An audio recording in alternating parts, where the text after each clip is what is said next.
우리 함께 예배드리시는 인사 나누겠습니다. 축복합니다. 반갑습니다. 안녕하세요. 제가 동북교회 와서 설교를 한 걸 숫자를 헤아려 보니까 새벽기도 매주 한 5번, 주일 예배 2번, 수요기도에 1번, 또 예전에 금요기도회 때 하고 따지면 지금까지 한 7,000번 내지 8,000번 했을 것 같아요. 그 중에 빠진 걸 빼면 한 6,000번에서 7,000번은 했겠다, 그런 생각합니다. 그런데 오늘 일부 예배 드릴 때는 제가 설교하기가 참 힘들었습니다. 물리적으로. 마음이 힘들 때도 있었지만 그거 빼고 물리적으로 상당히 힘들었습니다. 비염 때문에 아주 극심한 비염으로 코가 꽉 막혀서 말씀을 잘 전달해낼까 하고 하나님 앞에 기도했는데 하나님께서 은혜 주셔서 지금은 아주 좋은 컨디션으로 하나님 말씀 전하게 되는데, 이 시간 성령님께서 역사하셔서 여러분들에게 잘 들려지는 축복이 있기를 주님의 이름으로 축원합니다. 그래서 일부 예배 때 그냥 코가 꽉 막혀서 말씀 전하니 얼마나 힘든지 듣는 분들은 얼마나 답답하셨겠어요. 일부 예배 끝나고 어떤 분이 집에 그냥 쏜살같이 갔다 오셔가지고 약을 가져와서 조제해 주셨어요. 프로폴리스에다가 로얄 젤리에 아가리쿠스 플러스 비타민 B 플러스 영양제 플러스 뭐 해가지고 갖다 주셔가지고 뭐 두말할 것 없이 막 조제해서 주는데 벌컥벌컥 먹었는데 끝나자마자 어떤 집사님이 또 한방약을 갖다 먹어서 효과가 있고, 또 얼마나 많은 분들이 기도해 주셨겠어요. 그래서 참 감사하다. 제 아내가 와서 이렇게 집사님들이 갖다 주셔서 너무 감사하고 미안하고 송구하고 그랬다 그랬더니 저한테 그러길래 어제 병원 가라니까 왜 안 가냐고. 병원 안 갔는데 또 이렇게 큰 사랑을 받으니 오늘 말씀 전하면서 그런 생각이 들어요. 고난 가운데 있지만 하나님께서 이 고난 중에도 하나님 주시는 은혜를 만나고 또 우리 성도님들의 큰 사랑을 만나서 여러분들에게 좀 송구하고 미안한 마음이 있지만 또 하나님의 큰 사랑을 만나서 마음이 훈훈해지는 귀한 축복이 있습니다. 오늘 2부 때는 전혀 괜찮으니까 이제 약 안 갖고 오셔도 됩니다. 감사할 뿐입니다. 제가 또 송구한 마음이 들고요. 오늘 이 말씀을 준비하면서 정채봉 시인이란 분의 생선이라는 시를 읽었습니다. 생선이 소금에 절임을 당하고 얼음에 냉장을 당하는 고통이 없다면 썩는 길 밖에, 썩어 쓰레기통에 버려지는 길 밖에. 짧은 시입니다. 냉장되지 않고 소금에 절여지지 않으면 썩는다는 거예요. 냉장고에 들어가고 소금에 절여지는 것은 힘든 일일 겁니다. 물론 생선이 느끼진 못하겠지만, 그러나 그런 일들을 통해서 썩는 일을 방지하고 맛을 내는 거죠. 우리 인생길에 많은 어려움을 만나기도 하고 고난 겪기도 합니다. 그러나 그 고난을 통해서 새로운 것들을 만나게 되죠. 하나님의 큰 은혜를 만나기도 합니다. 그래서 오늘 성경은 우리에게 말씀합니다. 고난 당하는 것이 내게 유익이라. 이로 말미암아 내가 주의 율례들을 배우게 되었나이다. 우리가 만나는 고난이 때로는 다른 사람 때문에 주어진 고난일 때가 있습니다. 요셉은 형제들에게 미움받아서 애굽에 팔려갔습니다. 긴 세월 동안 우여곡절의 고난 만났습니다. 아버지에게 사랑받고 또 그랬던 것이 그에게 그런 고통으로 다가왔습니다. 다른 사람이 만들어준 고난일 수도 있습니다. 뿐만 아니라 스스로 고난의 길을 선택할 때도 있습니다. 복음을 전했던 사도 바울은 십자가 보혈의 은혜를 전달하기 위해서 전도자의 길을 기꺼이 갔습니다. 죽음의 위협을 당하기도 하고 매를 맞는 고통을 당하기도 하고 힘겨운 인생길을 만나기도 했지만 기꺼이 믿음의 길을 그는 걸어갔습니다. 스스로 선택한 고난의 길을 걷기도 했습니다. 또 인생길에 어떤 때는 자신이 도무지 이해할 수 없는 고난을 만날 때가 있습니다. 구약의 욥이 만났던 고난입니다.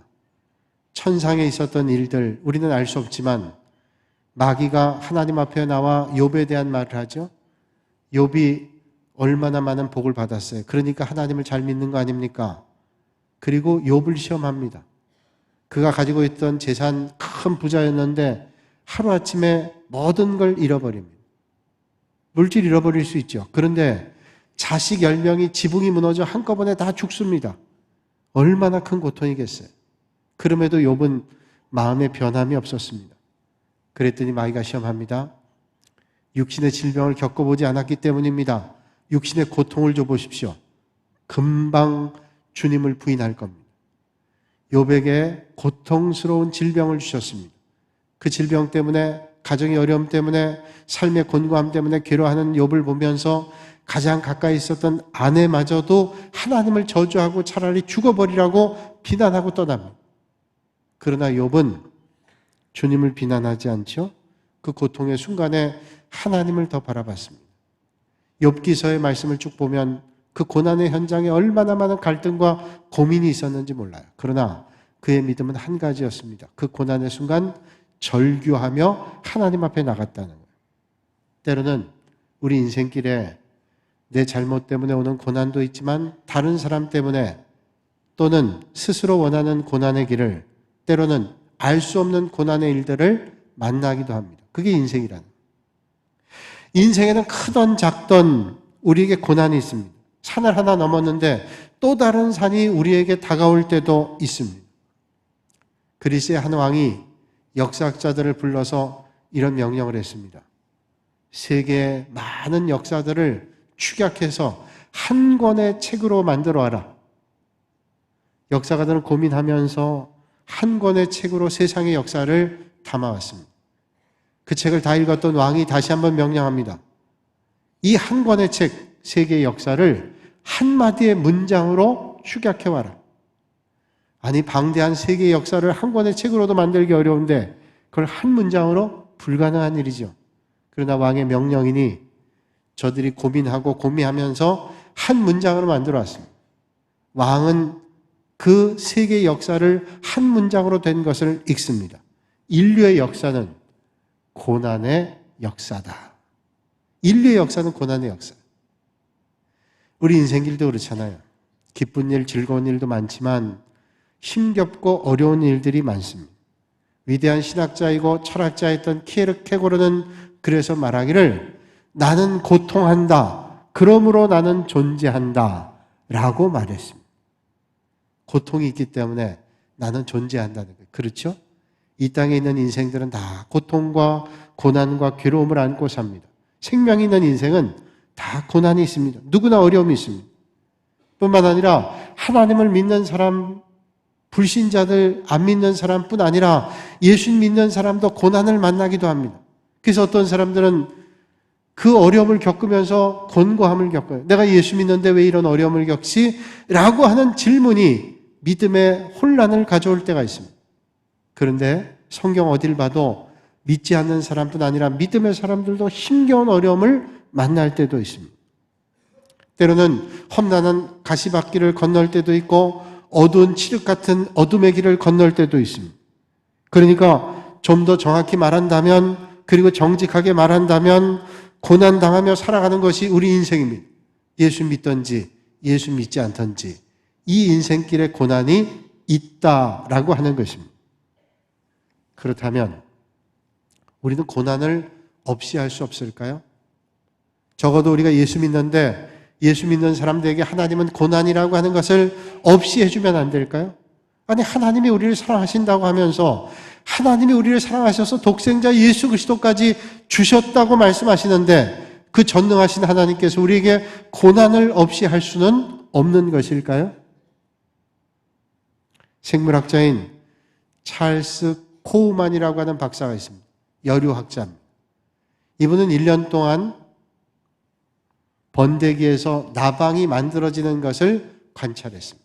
생물학자의 시각으로 번데기에서 나방이 만들어지는, 그래서 나오는 과정을 쭉 연구하고 일지에 기록했습니다. 그런데 이 번데기에서 나방으로 만들어지는 과정에 작은 구멍에서 이 나방이 나오는 게 너무 힘겨운 겁니다. 너무 힘들어하니까 그가 가지고 있는 메스를 가지고 번데기 집에 구멍을 넓혀줬습니다. 찢었어요. 그랬더니 나방이 금방 나왔습니다. 그런데 보세요. 금방 나온 나방이 고통은 겪지 않았지만 이 나방이 나르지를 못해요. 날지를 못하고 이리 둥글 저리 둥글 하는 겁니다. 결국 날지를 못하는 거예요. 도대체 이 나방이 왜 날지를 못하는가? 그걸 가지고 연구했습니다. 왜 나방이 이 번데기 구멍을 열어줬는데 날지를 못하는가? 연구하고 그가 깨달은 게 있어요.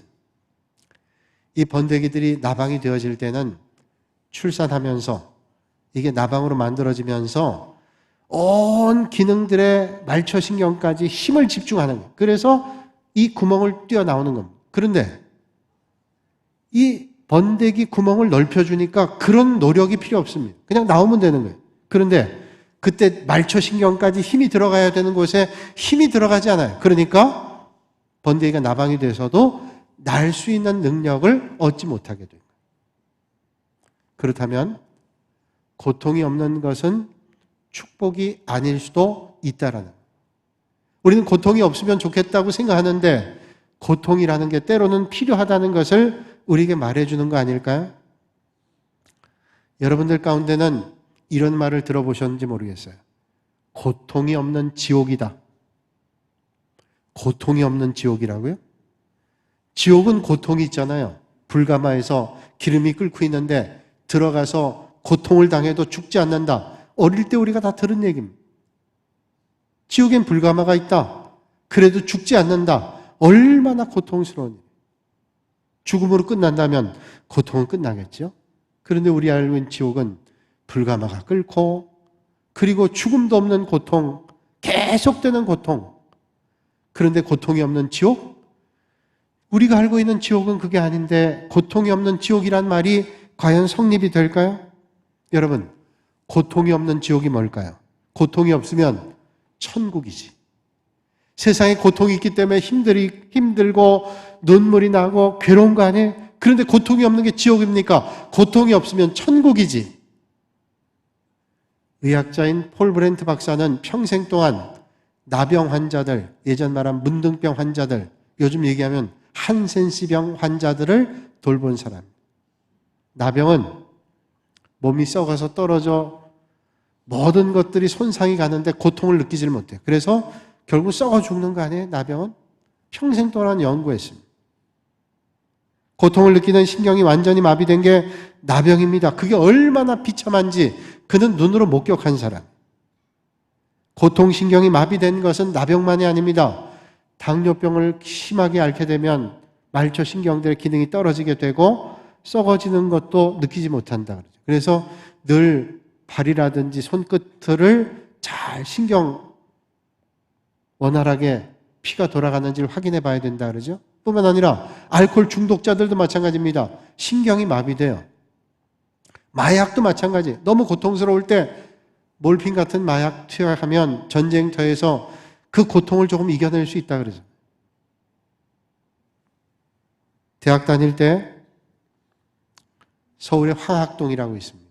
벼룩시장이 있죠. 그리고 지금은 청계천이 다 열려졌기 때문에 내가 흐르지만 예전엔 다 덮어놨습니다. 그때 그 주변에는 3일 아파트라고 아주 허름하고 오래된 아파트가 있습니다. 지금 다 재개발됐지만 그 주변 정말로 서울에서 슬럼가라고 할 정도로 어려운 지역입니다. 술 취해서 돌아다니는 사람이 많아요. 50대, 제가 대학 다닐 때인데 전두환 정권 때 학생들에게 과외를 하지 못하게 해서 대학생들이 아르바이트 하는 것 가운데 상당한 것들이 줄었습니다. 그래서 정부에서는 경찰 일을 보조하는 일들을 좀 했어요. 교통정리를 한다든지 방범대원 일을 보조한다든지 그걸 몇 달 한 적이 있습니다. 그래서 화학동이라는 데서 그 파출소에서 아르바이트를 좀 한 적이 있습니다. 경찰들과 함께 새벽 2시까지 이제 방범 일을 하는 거예요. 순찰하는 겁니다. 하다 보면 상당한 사람들이 술을 먹고 쓰러져 있는 걸 봅니다. 깨워서 집으로 보내는 거예요. 추운 겨울에 어떤 사람들은 안방인 것처럼 누워서 신발도 벗고 양말도 벗어요. 얼마나 추운데 양말까지 벗고 누워 있는 겁니다. 그리고 잠들어 있는 거예요. 저는 이상했어요. 어떻게 저렇게 잠이 오나? 함께 다녔던 경찰관이 얘기하더라고요. 술 먹으면 개라고. 아니 개도 추운 건 알지. 어떻게 저럴 수 있나 그랬더니 신경이 마비되는 거예요. 알코올 먹으니까 신경이 마비가 돼서 얼어 죽는 것도 모르는 겁니다. 여러분, 고통이 없다는 게 이게 참 문제구나 생각해요. 느껴지지 않는 게 얼마나 큰 무서운 건지. 그게 선천적으로 고통이 없다라고 하는 것은 축복이 아니고 저주라는 거죠. 아프리카에서 실제로 있었던 일입니다.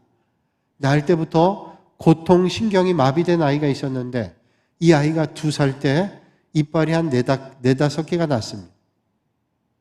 2살 돼서 그쯤 됐죠? 근데 이 아이가 안방에 있는데 안방에서 아이 혼자 까르르 까르르 웃는 소리가 나는 거예요.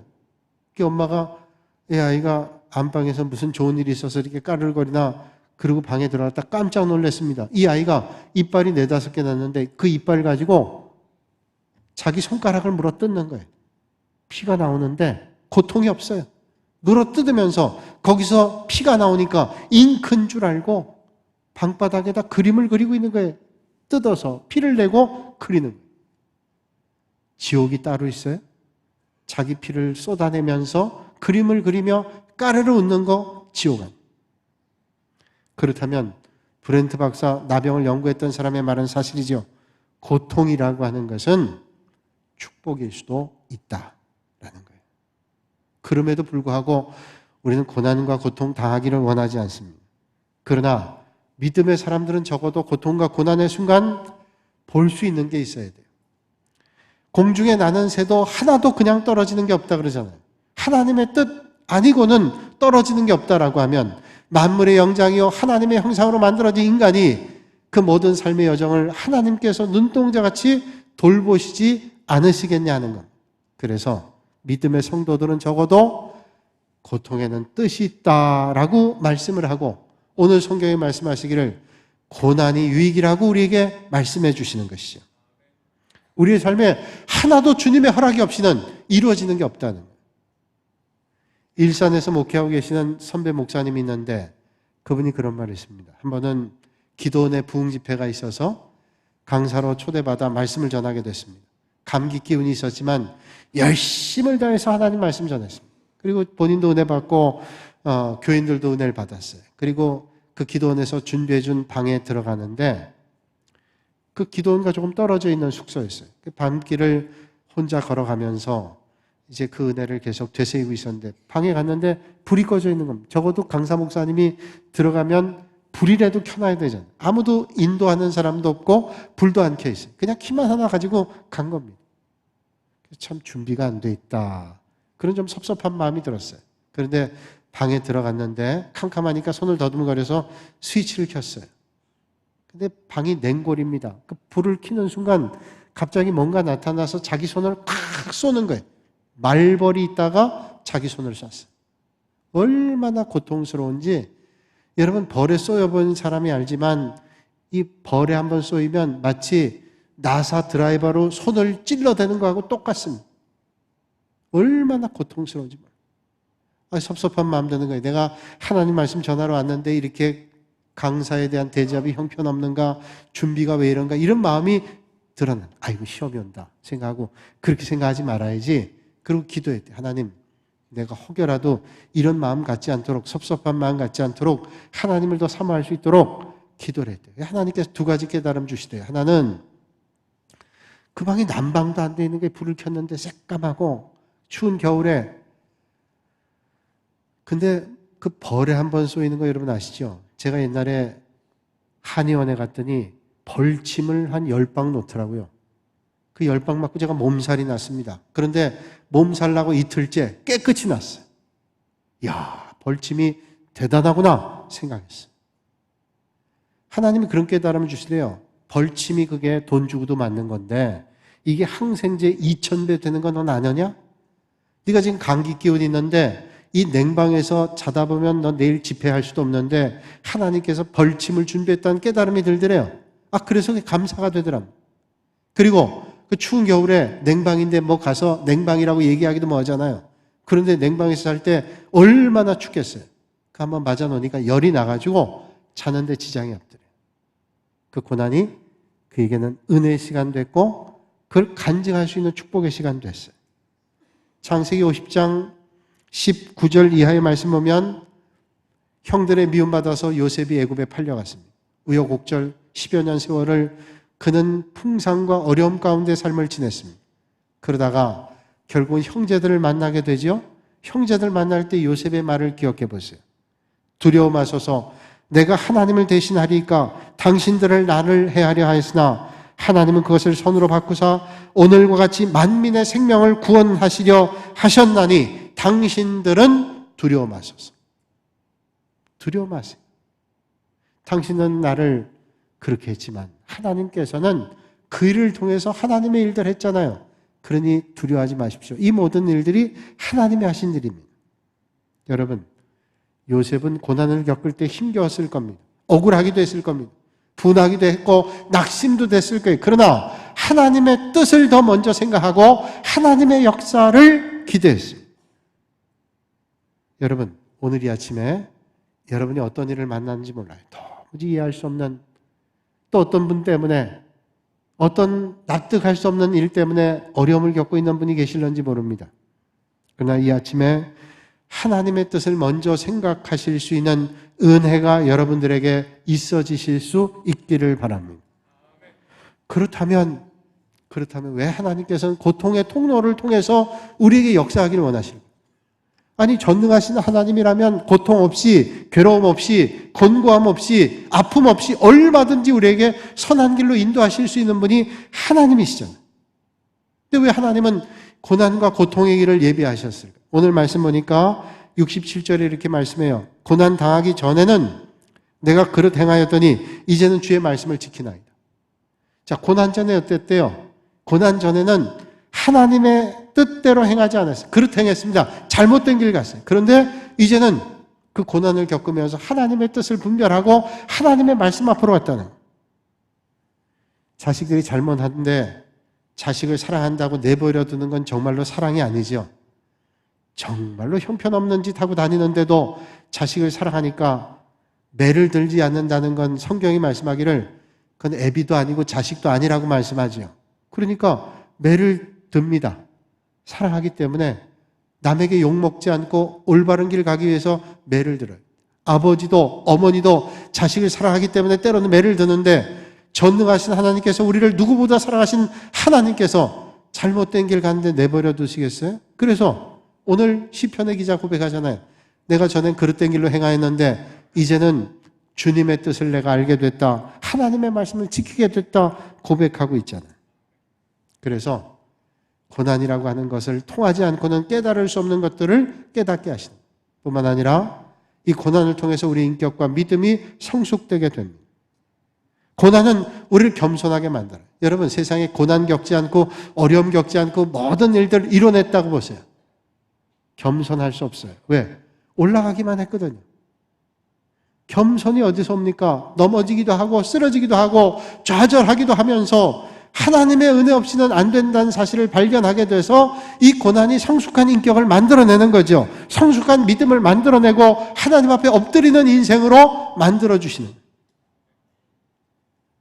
등산을 하는 젊은이가 산에 갔다가 길을 잃었습니다. 당황이 돼서 날은 추워지지 큰일 났어요.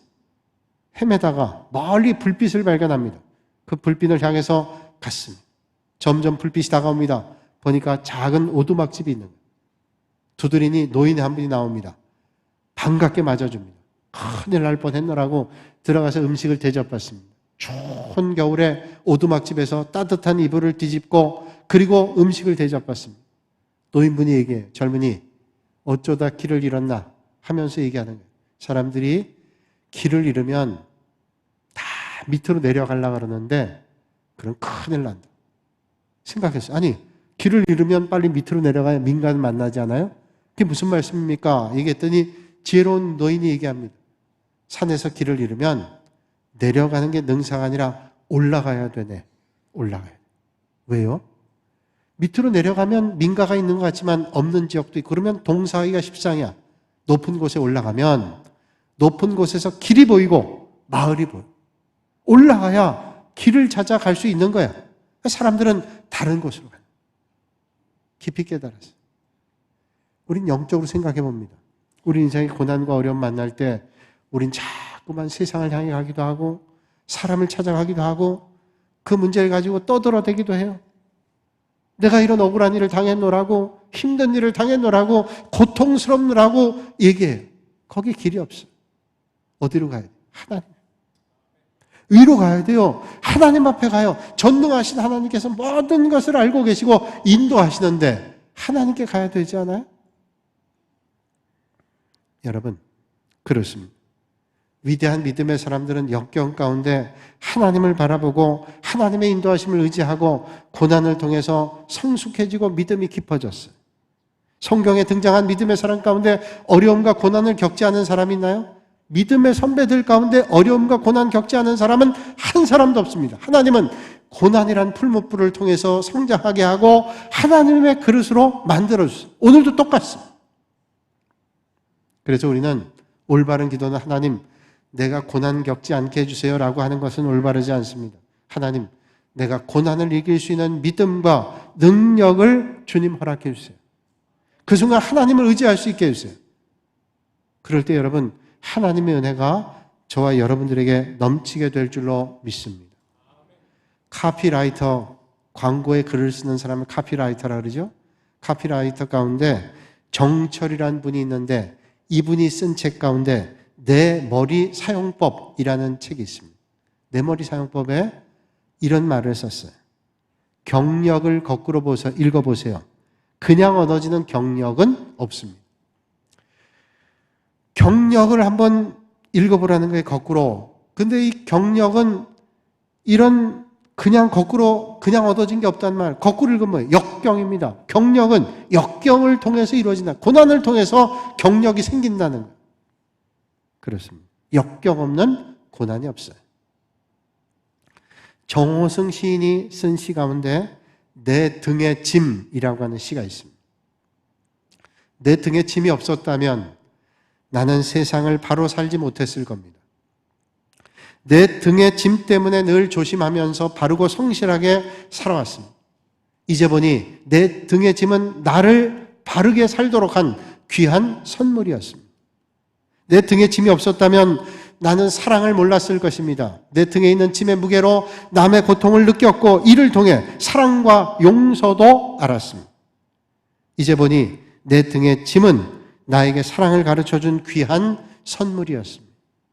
내 등에 짐이 없었다면 나는 아직 미숙하게 살고 있을 것입니다. 내 등에 있는 짐의 무게가 내 삶의 무게가 되어 그것을 감당하게 하였습니다. 이제 보니 내 등의 짐은 나를 성숙시킨 귀한 선물이었습니다. 내 등에 짐이 없었다면 겸손과 소박함의 기쁨을 몰랐을 것입니다. 내 등의 짐 때문에 나는 나를 낮추고 소박하게 살았습니다. 이제 보니 내 등의 짐은 나에게 기쁨을 전해준 귀한 선물이었습니다. 물살이 샌 시내를 건널 때 등에 짐이 있어야 물에 휩쓸리지 않고 화물차가 언덕에 오를 때는 짐을 실어야 헛바퀴가 돌지 않듯이 내 등의 짐이 나를 불의와 안일의 물결에 휩쓸리지 않게 했으며 삶의 고개 하나하나를 잘 넘게 했습니다.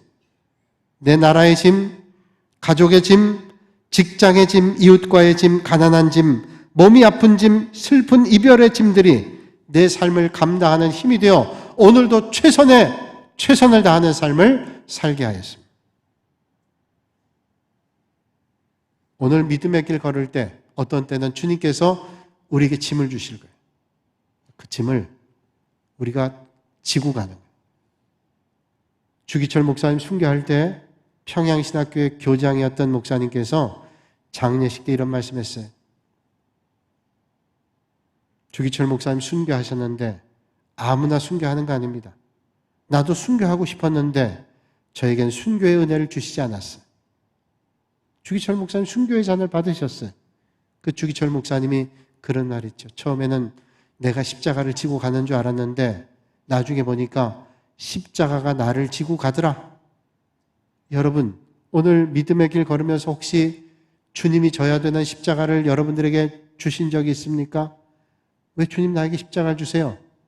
근데 그 십자가가 여러분이 지는 짐이 아니라 여러분들을 이끌어가는 하나님의 은혜의 줌이다. 사실을 절대로 잊지 않으시길 바랍니다. 믿음의 길은 십자가를 지고 따르는 것이라고 주님 말씀했어요. 십자가 짐을 지고 가는 거예요. 그러면 그 십자가 나를 이끌어 주시는 하나님의 은혜를 만나게 되실 줄로 믿습니다. 신명기 4장 20절에 말씀하죠. 여호와께서 너희를 택하시고 너희를 쇠풀무불 곧 애굽에서 인도하여 내서 자기 기업의 백성을 삼으신 것. 하나님께서 이스라엘 백성을 통해서, 애굽 백성들을 통해서 이스라엘 백성들을 쇠풀무로 연단했대요. 쇠풀무는 뭡니까? 용광로예요. 애굽이란 나라를 통해서 용광로처럼 연단했다는. 어떤 연장을 만들 때 연장이 구부러져 있으면 연장을 쓸 수 없습니다. 연장이 손상되어 있으면 그 손상된 것 가지고 일할 수 없어요. 그 연장들은 다 용광로에 녹여야 됩니다. 그리고 새로운 연장을 만들어야 돼요. 그 용광로 없이는 올바른 도구로 쓰일 수 없는, 하나님께서 하시고 쇠풀물을 통해서, 용광로를 통해서 빚으시고 역사하시는. 아브라함 보세요. 믿음의 조상 됐습니다. 그냥 됐습니까? 갈대아우를 떨어서 하나님의 말씀 따라 약속의 땅 갈 때 하나님이 그를 풀무질해서 믿음의 조상 됐습니다. 요셉은 교만할 가능성이 많았던 사람입니다. 아버지의 사랑받고 그러고 계속 인생 살았더라면 교만했습니다. 하나님께서 애굽의 종이라는 풀무질을 해서 애굽의 총리가 되게 하고 이스라엘 백성들을 이끌었어요. 모세는 모든 면에 뛰어난 사람, 하나님께서 은혜를 주셨어요. 애굽의 궁정에서 최고의 학문 받았습니다. 많은 훈련 받았습니다. 그러나 그의 실력으로 뭔가 할 때 하나님께서 그를 낮추셨어요. 그리고 미디안 광야에서 40년 연단 후에 그는 정금처럼 하나님 앞에 쓰임받게 됐습니다.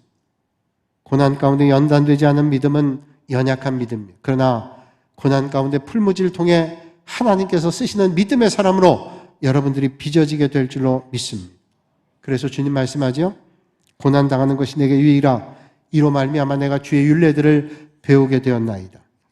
오늘도 이 아침에 힘겨운 삶의 자리에 있다 할지라도 그 하나님의 은혜를 만나실 수 있는 여러분들이 다 되시기를 주님의 이름으로 축복합니다. 음악 아주 유명한 지휘자인 토스카니니라는 사람이 있습니다. 이 토스카니니는 시력이 아주 약한 사람. 앞이 보이긴 보이지만 악보를 볼 수 있는 시력이 안 됩니다. 그 사람이 오케스트라의 연주자였어요. 나중에 그는 지휘자가 돼서 당대 많은 사람들에게 유명했던 그런 지휘자였습니다. 이 사람은 원래 첼로 연주자였습니다. 근데 악보가 보이질 않는 거예요. 눈이 나빠서. 근데 악보를 보지 않고 어떻게 연주할 수 있어요? 그래서 연주하기 위해서 악보를 다 외웠습니다. 자기 것만 외울 수 없어요. 왜냐하면 바이올린 들어오기도 하고 오보이가 들어오기도 하고 북이 들어오기도 하기 때문에 모든 사람의 악보를 다 외워야 됐습니다. 철저하게 외웠습니다. 보이지 않는 만큼. 철저하게 악보를 외워서 연주했는데 어느 날 지휘자가 연주하기 위해서 공연에 참여하다가 그만 교통사고가 나서 올 수 있는 상황이 안 됐어요. 이 관현악단은 오케스트라의 연주자에게 물었어요. 악보를 다 외울 수 있는 사람이 있는 아무도 없어요. 단 한 사람, 토스카니니. 그때 19살이에요. 첼로 연주자. 이 사람 눈이 나빠서 다 외우고 있었어요. 모든 사람 추천합니다. 이 사람 다 악보 외우는 거 우리가 압니다. 연주를 했어요. 지휘를 했습니다. 아주 우수하게 지휘를 했어요. 그래서 이 사람이 그때부터 지휘자로 발탁이 됐어요. 젊은 나이. 그에게 시력이 안 보인다는 건 연주자로서 너무 어려운 단점이에요. 그러나 그 단점을 그는 극복하지요. 그 고난의 순간 그는 극복합니다. 여러분, 오늘 우리의 실력으로는 극복할 수 없지만 하나님께서 우리를 도와주실 때 어두운 터널에 있다 할지라도, 캄캄한 어둠의 길을 걷는다 할지라도 주의 말씀이 내 발의 등이요 내 길의 빛이라고 말씀하신 것처럼 하나님의 말씀과 성령님의 역사하심이 저와 여러분들을 인도해 주실 줄로 믿으시길 바랍니다. 살다 보면 미끄러질 때 있고 넘어질 때 있습니다. 그럼에도 불구하고 아주 엎드러지지 않습니다. 왜 그럴까요? 하나님께서 의로우신 손으로 믿음의 성도들을 붙잡아 일으켜 주시기 때문에 고난의 때 절망하지 않고 그 하나님의 손길을 의지해서 믿음의 길 걸으시는 여러분들이 되시기를 주님의 이름으로 축원합니다.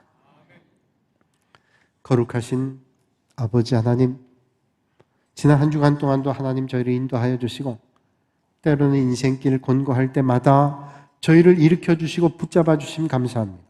성령님 저희를 인도하셔서 고난이 유익이라는 말씀을 다시 한번 깊이 생각하며 고난의 때 우리의 믿음이 자라고 하나님을 더 의지하고 우리를 돌아볼 수 있는 축복의 자리가 되게 하시고 하나님의 뜻 안에 믿음의 길 잘 걷는 믿음의 권속들 되게 하여 주시옵소서. 그럼에도 오늘 힘겨운 어려움의 자리에 있는 성도들이 있습니다. 주님 만져주시고 찾아가 주셔서 일으켜 주시고 주님과 함께 동행한 축복이 있는 이 아침이 되게 하여 주시옵소서. 예수님의 이름으로 기도하옵나이다. 아멘.